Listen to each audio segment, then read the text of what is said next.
I wear a skull cap like a 90s era. Big man, you're making a schoolboy error. Step out just to start causing terror. The techno boss out the pan. Salut tout le monde, j'espère que vous allez bien. Aujourd'hui, on se retrouve pour une nouvelle vidéo. Et comme tu l'as vu dans le titre, aujourd'hui, on va faire une foire à questions sur mon métier de hôtesse de l'air. Parce que je reçois pas énormément de questions, mais j'en reçois quand même pas mal.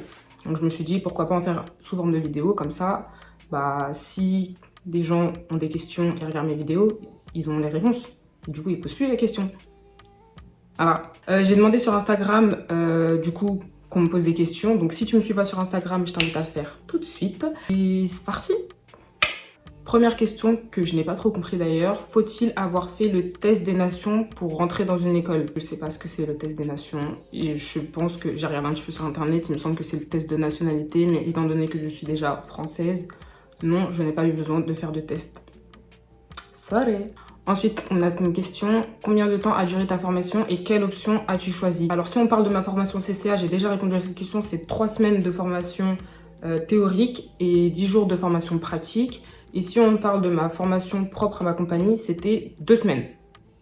Voilà. Et pour l'option, je sais pas de quoi on parle non plus. Donc, sorry, j'ai pas la réponse. Question suivante. Est-ce que c'est un métier de rêve? Alors moi, comme je l'ai déjà dit, c'était pas mon rêve à la base d'être hôtesse de l'air. Mais là, je me vois pas faire autre chose. Donc, je dirais pas de rêve, mais franchement, c'est un métier génial. Et pour l'instant, je me vois pas faire autre chose. Voilà. Est-ce que ça paye bien? Cette question, elle est revenue un tas de fois. Alors, propre à ma compagnie, on gagne environ entre, si je vous dis pas de bêtises, 2000 et 2500 € quand t'as un bon mois. Sinon, moins. Je sais que par rapport à d'autres compagnies, c'est très peu. Genre, des compagnies qui peuvent faire exactement le même nombre d'heures de vol que moi dans ma compagnie et peuvent gagner carrément plus, notamment chez Air France ou chez Air Caraïbes. Et c'est comme ça, et moi je trouve que c'est plutôt pas mal pour un début. Voilà. Ensuite, peut-on concilier vie sociale et famille avec ce métier? Alors, complètement, mais complètement. Faut vraiment arrêter les préjugés d'une hôtesse de l'air qui n'a pas de vie à part son métier. Franchement, si. Une hôtesse de l'air, elle voyage certes beaucoup, mais elle peut quand même concilier une vie de famille. Il y a combien d'hôtesses de l'air qui sont mamans, qui arrivent à avoir une vie de famille, une vie sociale? C'est pas parce qu'on est hôtesse de l'air qu'on ne sort pas, c'est pas parce qu'on est hôtesse de l'air qu'on n'a pas de copains, c'est pas hôtesse de l'air qu'on ne peut pas se marier ou avoir des enfants. On peut tout faire. Il faut juste être plus organisé et avoir, je sais pas, par exemple, quelqu'un qui t'aide pour les enfants, etc. Mais franchement, c'est grave possible. C'est vraiment possible. Combien coûte la formation? Alors, si on parle de la formation CCA, ça coûte environ dans les 2000 €. Si je dis pas de bêtises, ça fait longtemps. Peut-être que les prix ont changé entre-temps. Mais de ce que je sais, moi, c'était environ dans les 2000 €. Ensuite, en ce qui concerne la formation SAD qu'on fait propre à la compagnie, c'est eux qui nous payent. Alors, on m'a demandé un exemple d'un planning d'un mois que j'ai déjà eu. Et on a combien d'heures de vol en moyenne? Alors, wait, je vous ai ressorti un planning. Comme ça, je vais pouvoir vous dire en direct en quoi consiste-t-il. Alors, par exemple, j'avais en... C'était quoi? C'était en août 2019. Ça date, hein? Alors, le 2 août, je partais pour San Francisco en rotation de 24 heures. Je revenais le dimanche 4. Après ça, j'avais 5 jours off.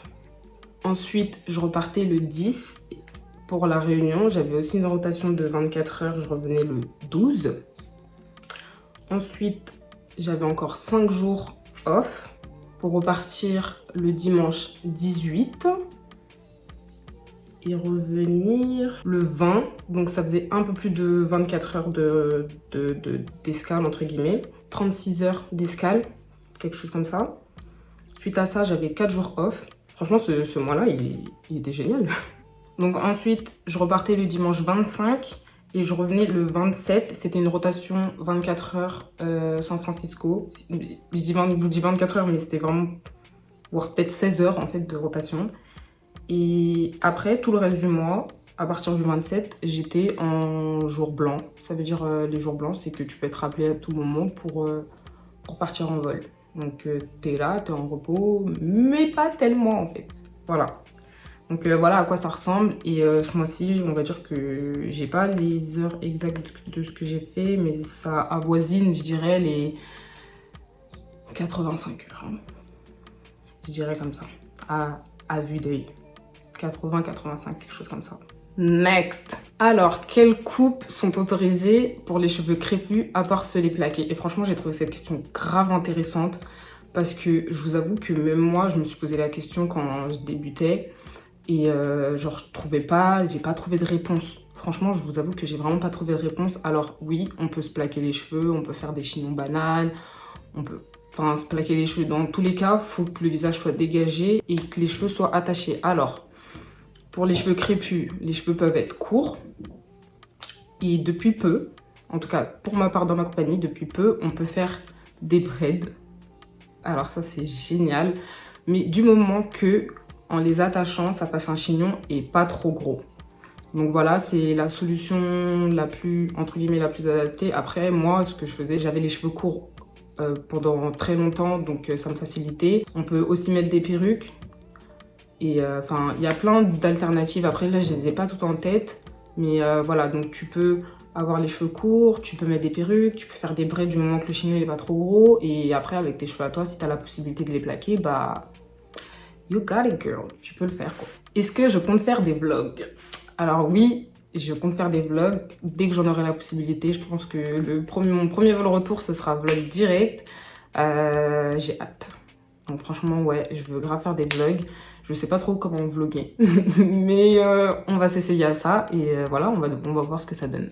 Ma meilleure rotation, c'était en décembre 2019. J'étais partie avec mes 3 collègues avec qui je suis le plus proche. Donc on avait fait la demande pour être tout ensemble pendant cette rotation. On était partis à San Francisco et Tahiti et j'avais même ramené une copine à moi.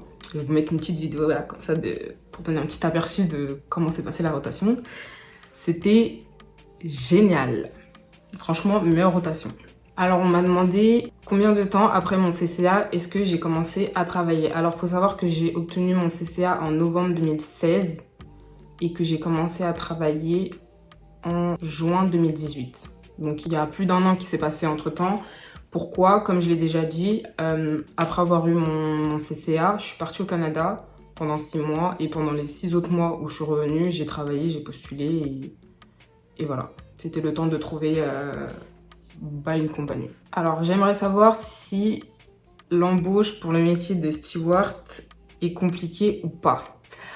Alors, comme tout métier, j'ai pas envie de vous dire des bêtises, un entretien d'embauche c'est stressant, c'est compliqué, mais je vais pas vous dire qu'un entretien d'embauche de steward c'est plus compliqué qu'un entretien d'embauche de vendeuse, par exemple. Donc, les deux sont entre guillemets compliqués. Après, si on appelle compliqué, ça dépend de comment tu gères ton stress. Il faut savoir que les entretiens hôtesse de l'air sont faits généralement en anglais, donc il faut quand même savoir parler anglais. Et voilà, mais c'est pas plus compliqué qu'un entretien d'embauche pour faire vendeuse. Et je dis pas que vendeuse c'est un mauvais métier, hein. Moi j'ai été vendeuse pendant très longtemps et les entretiens d'embauche ils sont aussi stressants qu'un entretien d'embauche pour être hôtesse de l'air. Donc voilà. Alors est-ce que c'est vrai si on peut pas faire si on est tatoué ou percé? Alors, je sais que les piercings c'est mort. Du moins ceux qui sont visibles c'est mort. Les tatouages en revanche, et là je parle pour ma compagnie, du moment qu'ils sont couverts, si t'en as dans le dos ou genre par exemple là sur l'épaule, du moment que l'uniforme arrive à le couvrir, c'est bon. En revanche, ce qui est pour de ma compagnie, les tatouages polynésiens sont autorisés, mais uniquement les tatouages polynésiens. C'est-à-dire que si t'habites à Tahiti mais que t'as un tatouage qui n'est pas polynésien, bah ça fonctionne pas. C'est que les tatouages polynésiens. Et pour les autres compagnies, bah je sais que du moment qu'il est caché le tatouage, bah tu veux qu'on te dise quoi? Du moment qu'il se voit pas, bah ça passe, hein, personne ne saura. C'est déjà la fin de la vidéo, j'espère que ça vous a plu. N'hésitez pas à liker, commenter. Si vous avez d'autres questions, j'y répondrai en commentaire. Je vous invite vraiment à me suivre sur Instagram parce que c'est vraiment là-bas que je suis le plus active et que je peux répondre aussi plus facilement à vos questions. Voilà, on se retrouve dimanche prochain pour une nouvelle vidéo. En attendant, je vous fais plein de gros bisous. À dimanche.